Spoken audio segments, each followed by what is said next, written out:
उद्धव ठाकरेंचा ठाकरी झटका, अख्खं भाजप मैदानात तरीही पडलं धाराशाही. आणि इथून पुढेही अगदी तसंच होणार. कारण उद्धव ठाकरेंचा 2 दिवसीय विदर्भ दौरा अनेकांना वाटलं होतं नेहमीप्रमाणे शांततेत पार पडेल, पण गडी यावेळेस भलताच तयारीत आलेला. उद्धव ठाकरेंची अमरावतीतील सभा आपण पाहिली तर उद्धव ठाकरे किती तयारीमध्ये आलेले याची सहज प्रचिती येईल. ठाकरेंनी त्यांच्यावर होणारे आरोप, शिंदे गट, राष्ट्रवादी आणि भाजपच्या ज्या मुद्देसूदपणे समाचार घेतलाय त्याचं चाणक्य म्हणावल्या जाणाऱ्या भाजपकडेही उत्तर नव्हतं. आणि पुढं कळत चढवला तो नागपूरमध्ये ठाकरी झटका देऊन. या भाषणानंतर आणि नागपुरातील एका झटक्यानंतर ठाकरेंना उत्तर देण्यासाठी कधीही या भानगडीत न पडणाऱ्या नितीन गडकरींना मैदानात उतरावं लागलं. त्यानंतर प्रवीण दरेकरांनी पत्रकार परिषद घेतली. नंतर चंद्रशेखर बावनकुळेंनी पत्रकार परिषद घेतली. नागपुरात आंदोलन करावं लागलं. भाजपच्या आध्यात्मिक सेलला माध्यमांसमोर यावं लागलं. राम कदम, प्रसाद लाड यांच्यासारख्या अनेकांना माध्यमांसमोर येऊन ठाकरेंवर टीका करावी लागली. तरीही ठाकरे यांच्या वक्तव्याची दाहकता कमी होत नाही.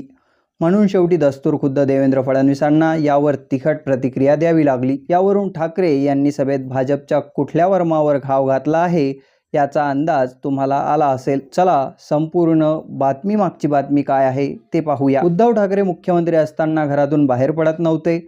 भाजपकडून घर कोंबडा असा वारंवार आरोप केला जायचा. या आरोपाला ठाकरेंनी मी घरातून बाहेर पडत नव्हतो पण इतरांची घरं फोडली नाही असं उत्तर दिलं. त्यामुळे यापुढे भाजप ठाकरेंवर हा आरोप करताना 10 वेळा विचार करेल.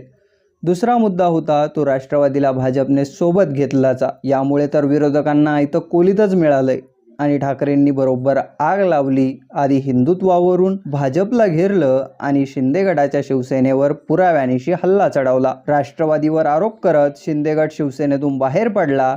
मग आता राष्ट्रवादी तुम्हाला कशी चालते? छगन भुजबळांचं एक उदाहरण देऊन शिंदे गटाला उत्तर द्यायलाही जागा ठेवली नाही. त्यामुळं उद्धव ठाकरे यांचं अमरावती येथील हे भाषण सर्वार्थानं त्यांचं सर्वोत्तम असं भाषण ठरलं.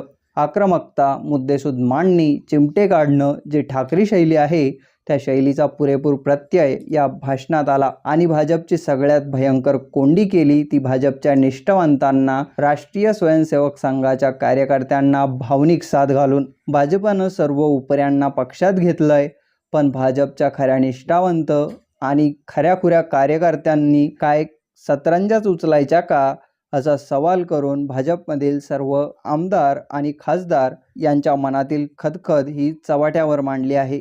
हा मुद्दा तसा साधा आहे पण भाजपमधील जे चाणक्य आहेत त्यांना बरोबर समजलाय. उद्धव ठाकरे यांनी भाजपची कोणती नस दाबली आहे ती, आणि ती नस दाबल्यामुळे भाजपचा श्वास देखील कोंडलाय.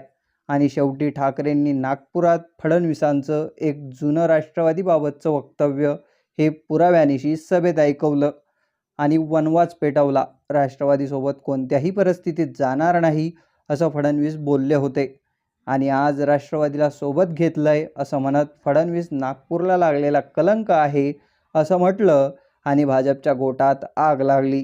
हा कलंक विषय राज्यभरात पोहोचू नये यासाठी भाजपानं जोरदार प्रत्युत्तर दिलं. पण ठाकरेंनी पुराव्यासहित फडणवीसांचा खोटारडेपणा आणि भाजपची राजकीय नियत ही जगासमोर मांडली आहे. ठाकरेंचा फॉर्म हा कायम राहिलाय. त्यांनी पुराव्यासहित भाजपाची अनेक प्रकरणं ही जर जगासमोर आणली तर भाजपला हे प्रकरण अवघड जाणार हे नक्की. असेच व्हिडिओ पाहण्यासाठी सबस्क्राईब करा द ॲनालिसिसला.